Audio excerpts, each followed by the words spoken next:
Hello, what's up? Hello Philippines, hello world. Nandito naman po tayo para mag-comment at mag-react dito sa isang viral issue naman ngayon. This is about dito naman sa paglabas ni Bongbong Marcos ng isang executive order calling for strengthening of the country, maritime security, and maritime domain awareness amid China's aggression in the West Philippine Sea. PCO said Sunday. So ito guys, itong si President Duterte ay President Marcos, pinagbigyan na natin out of sa mga issue na nandaya, pagbigyan na natin. Ang importante, ginagawa niya yung trabaho niya at ipinagtatanggol niya yung sovereignty o kalayaan ng ating bansa laban sa mga mananakop. So bali itong nangyayari ngayon guys, nakikita natin na talagang lumalaban siya para ipagtanggol ang Pilipinas. Kaya lang ang tanong, bakit since start na nagkaroon ng issue dito sa West Philippine Sea, bakit wala man lang ni isang salita o pahayag na lumabas dito sa kanyang vice presidente na kung saan humihingi ng confidential fund na napakalaki dati para sa security ha, at kaligtasan ng mamamayan. So ngayon hindi niya nakuha ang confidential fund.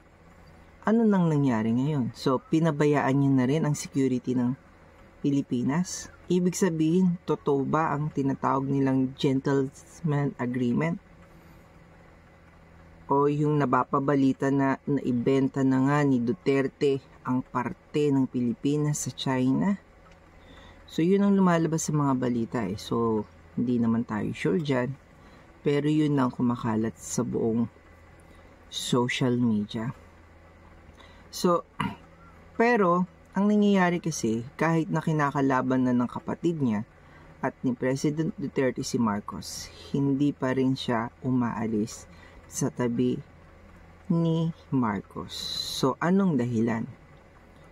Para sa akin maganda yung ginagawa niya kasi kahit papaano, may reason pa si Marcos para hindi papasukin ang ICC dito sa Pilipinas. Kasi pag nangyaring kalabanin niya rin si Marcos ngayon, talo sila eh. Lahat sila kulong for sure. So, kailangan kasi, Vice President ka, manindigan ka rin para sa Pilipinas, para sa bansa mo. Yan ang trabaho niyo eh, ipagtanggol ang kalayaan ng ating bansa. Sana lang matutunan mo rin ipagtanggol ang kalayaan ng ating bansa. Hindi yung puro ka lang hingi ng pondo, kayong pamilya nyo.